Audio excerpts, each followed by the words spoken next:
Hola a todos y bienvenidos a este nuevo video. El día de hoy vamos a hablar de la segunda parte de Canción de Hielo y Fuego, que es el libro Choque de Reyes, escrito por George R.R. Martin. Pongámonos un poquito en contexto con la historia de Canción de Hielo y Fuego sin spoilers. Pasaron muchas cosas en el primer libro, dejando en jaque a muchísimas casas, cambiando de posición a otras cuantas como la casa Lannister, la casa Stark, la casa Baratheon, la casa Arryn, etc. Pero después de esos grandes acontecimientos, un cometa rojo aparece surcando el cielo. Muchos personajes y muchas personas lo van a tomar como un buen presagio y otras como un mal presagio, pero todas están de acuerdo en que esto puede desembocar en una guerra sangrienta, mientras los autoproclamados reyes Lejí de cada parte de Poniente van diezmándose los unos a los otros en guerras bastante sangrientas que están afectando a todo el reino de Poniente. Mientras tanto, al otro lado del agua, Daenerys Targaryen va a recibir la ayuda de cierto grupo de magos. He escuchado que cada libro de Canción de Hielo y Fuego mejora conforme va avanzando la saga, que Choque de Reyes es mejor que Juego de Tronos, que Tormenta de Espadas es mejor que Choque de Reyes y así sucesivamente. ¿Es esto verdadero? Averigüémoslo. Hablando primero de lo bueno. Lo primero que tengo que destacar respecto a Choque de Reyes es que el libro es mucho más grande que Juego de Tronos, y no solo en tamaño, puesto que este de aquí tiene casi unas 900 páginas, Juego de Tronos tiene alrededor de unas 800 y tantas páginas. También el hecho de que el libro sea mucho más grueso significa que hay un mayor desarrollo de personajes. Los personajes que tienen punto de vista y otros que se desarrollan bajo la perspectiva de estos personajes con punto de vista tienen un desarrollo más completo, más complejo, que te permite empatizar un poco más con ciertos personajes, te permite sentir pena por algunos, odio por otros y admiración por algunos otros. Aparte de esto, estas cosas van un poco como que de la mano. Las tramas secundarias del libro de Juego de Tronos aquí pasan a ser las principales. Si bien algunas tramas principales se mantienen como tramas principales, como las de ciertos personajes, como las de Jon, como las de Tyrion, etc. Aquí ya no hay como que tenemos que desenmascarar una conspiración, tenemos que investigar una conspiración. Aquí ya cada personaje tiene una subtrama que se va entrelazando con otras tramas, haciendo de una trama principal una bastante grande y bastante compleja. Hablando de complejidades, en el libro anterior mencioné que la escala de grises de los personajes es una bastante interesante y una muy compleja y muy desarrollada. Pero aquí en Choque de Reyes, dentro de las propias escalas de grises de los personajes, hay más escalas de grises que los hacen personajes aún más complejos y más completos. Hay acciones que son un poco más difíciles de calificar entre buenas y malas, y dentro de la escala de grises en la que se mueven algunos personajes, hay una escala de grises dentro de esa escala de grises, lo que te da un panorama mucho más amplio de la historia y de los personajes. El mundo de Canción de Hielo y Fuego es uno muy grande, es uno muy extenso, y aquí se introducen varios elementos bastante importantes para los futuros libros, tales como es el caso de R'hllor, el dios de la luz, las Islas del Hierro donde vive la familia Greyjoy, y también conocer unas tierras místicas del otro lado en esos es muy interesante de ver, porque amplía mucho más el panorama de Canción de Hielo y Fuego, y a diferencia del primer libro, aquí no se siente tan pesado, que te dejaban caer todo de un golpe. Aquí ya conoces ciertas partes, ya conoces ciertos hechos, ya conoces muchas cosas que los personajes han vivido y dónde se localizan. Entonces, el hecho de que se amplíe se siente muy orgánico y se siente muy interesante. Cada personaje aquí tiene una trama ya sea interesante o ya sea aburrida. Puede ser tu favorito o no lo puede ser. Algunos personajes van a sufrir un cambio bastante radical al momento de irse desarrollando. Algunos que se movían en escalas de grises se pasan a un bando un tanto más bueno y otros se pasan a un bando un tanto más malvado. Una cosa que a mí me gusta muchísimo de Choque de Reyes es la introducción de ciertos personajes que ya habíamos conocido en el libro anterior, pero que aquí tienen un punto de vista. Tal es el caso de Theon Greyjoy, que aquí tiene 5 o 7 capítulos, no recuerdo cuántos. Tiene una trama muy interesante.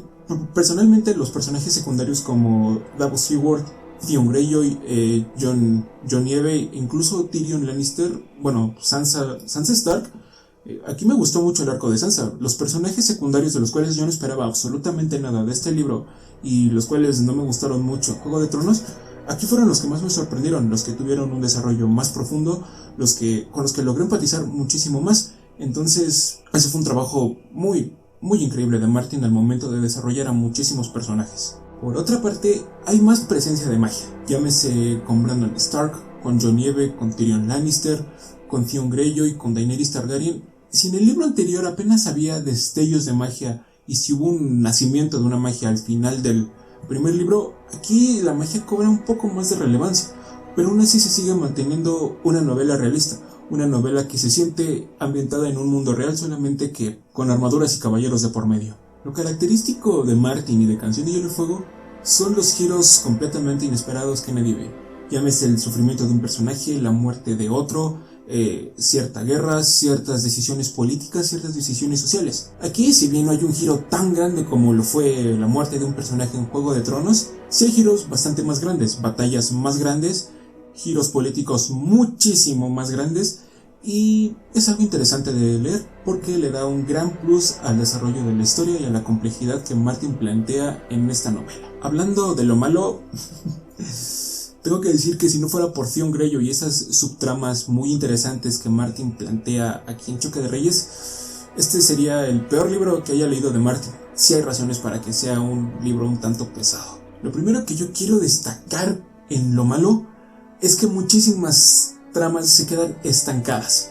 Llámese el caso de Jon, el caso de Arya, el caso de Catelyn Tully, el caso de Daenerys Targaryen, que como acabó en el primer libro, yo esperaba un desarrollo mucho más amplio, pero no. Pueden pasar 3 capítulos de Jon en el que no pase absolutamente nada, 4 capítulos de Arya en los que se quede estancada en una parte, pero sí tienen un desarrollo, solamente que no sirve para la historia, no desarrolla la subtrama o no desarrolla la trama principal que se plantean los protagonistas, solamente se le pasa dando vueltas y vueltas y vueltas y vueltas.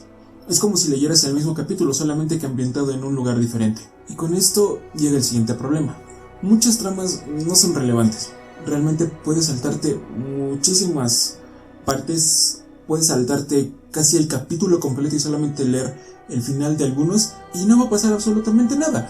Solamente hay cosas relevantes hasta el final, cosas que son interesantes, que tienen un buen desarrollo casi al final.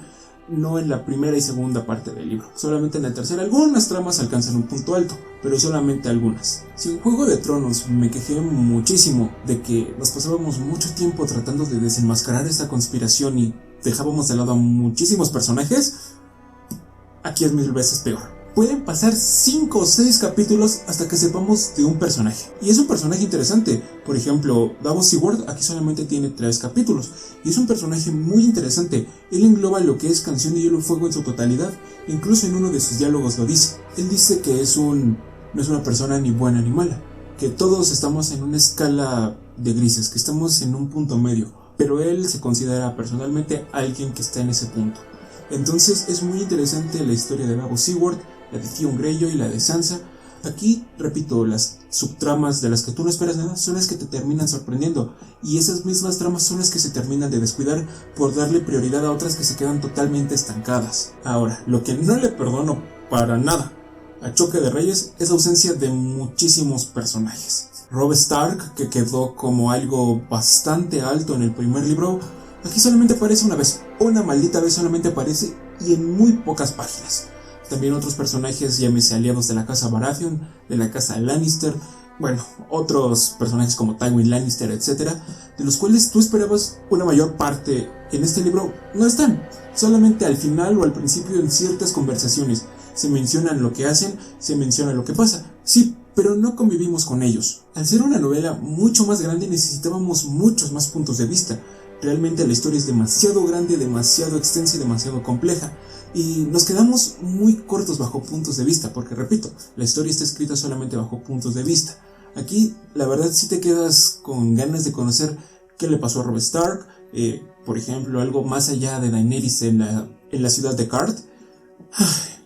Creo que sí faltaron muchísimos puntos de vista para expandir la historia. Por ejemplo, Jon Nieve en el muro, solamente lo conocemos a él de la Guardia de la Noche, algo que posteriormente se arreglaría en los otros libros, y sí te deja muy limitado el panorama de lo que es la historia de Choque de Reyes. Por último, quiero resaltar la trama de Daenerys Targaryen, que aquí no hace nada, solamente lo interesante es en el penúltimo capítulo, porque el último es como de, bueno, tenía un potencial muy interesante que se podía explotar en este libro, que si bien el planteamiento es interesante, la ejecución queda mucho que deber respecto a Daenerys y otros personajes. Personalmente, el Choque de Reyes casi no me gusta mucho, Hay muchas partes que disfruto, muchos personajes incluso de aquí son mis favoritos. Theon Greyjoy es de mis personajes favoritos.